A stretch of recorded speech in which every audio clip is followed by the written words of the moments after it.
Detroit. Robert Blake Theodore, Ted Lindsay was born July 29, 1925 in Renfrew, Ontario, Canada. He was the youngest of 5 sons of the NHL's first goalie, Bert Lindsay, and his wife Maud. Ted played junior hockey and won the 1944 Memorial Cup with the Oshawa Generals. During that season, an injury forced the left winger off the roster just as the Toronto Maple Leafs went to scout him. The Detroit Red Wings later discovered Ted, and it didn't hurt that he already was a Red Wings fan living in Leafs and Montreal Canadiens country. He listened to Red Wings games on WJR radio. That was Ted, contrary and independent, the traits he displayed all throughout his life. At 5'7" and 163 pounds, Lindsay owned a lot of scars. The nickname, Terrible Ted, was earned due to his ferocious, unrelenting play. He collected 1,800 penalty minutes in a 17-year NHL career. "I played it to win. And there were no friends on the ice, they were all enemies," he said. The lightning-fast skater with a dead-eye shot made the first NHL All-Star team in 1947. He racked up nearly 1,000 career points. In 1950, he won the Art Ross Trophy as the league's top scorer. The production line, cup-carrying Lindsay really made his name in later years as a member of the Red Wings' famed production line. With Gordie Howe at right wing and Sid Abel at center, the trio led the Red Wings to 4 Stanley Cups. Lindsay started putting his personal stamp on the entire league. Today, it's a tradition for players to carry the Stanley Cup around the ice after winning it. Terrible Ted started that. "I just saw the cup sitting there, so I just went over and picked it up, took it to the people on the boards. I wasn't starting a tradition. I was taking care of my fans," said Lindsay. Establishing Players Union. While Lindsay may have hated opponents on the ice, off the ice he felt owners were giving hockey players a raw deal. He started the movement that eventually gave way to the NHL Players Union. For that, Red Wings owner Jack Adams sent Lindsay packing to the lowly Chicago Blackhawks. He played in Chicago for 3 years. "I was treated very well by the Chicago fans. I didn't play as well, because I was still a Red Wings. I had it tattooed on the forehead, over my heart and on my backside," said Lindsay. He retired from hockey in 1960 and went into private business.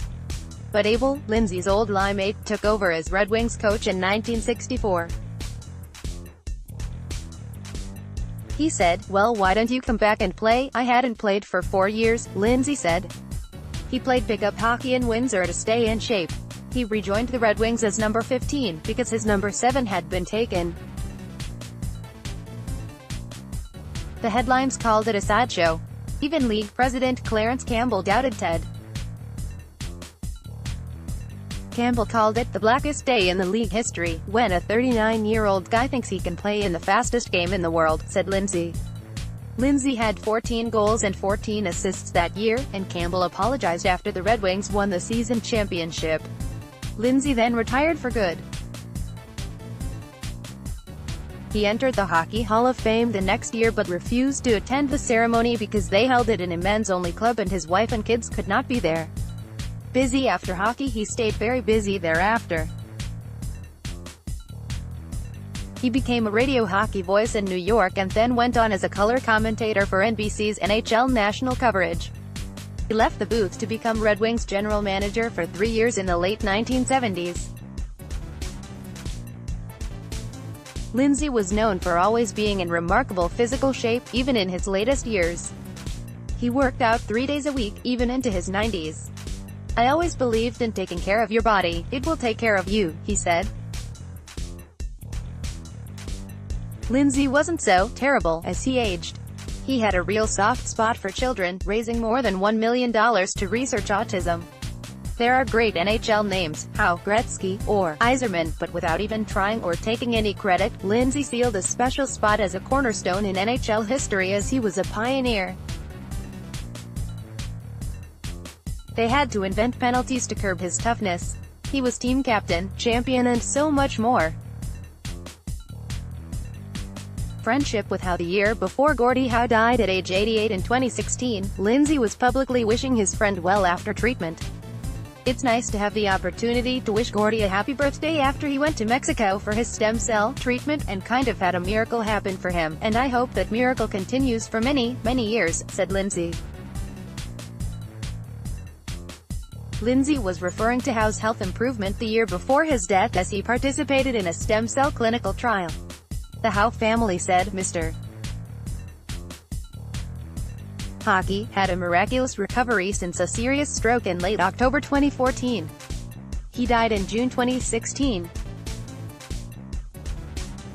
Howe and Lindsay played together for several years in the 1940s and 50s, winning Stanley Cups with the Detroit Red Wings in 1950, 1952, 1954 and 1955. Along with center Sid Abel, the trio formed the first installment of the production line, one of the most famous scoring lines in NHL history. They were feared around the league for their physical play, too. But Lindsay knew Gordie as a kind man and friend. "He's the kindest hockey player who ever played, as far as I'm concerned, but I'm a little prejudiced," he said. Lindsay died overnight March 4, 2019 at age 93. He died while in hospice care in Oakland Township, Mich. Related, copyright 2019 by WDIV. Click on Detroit, all rights reserved.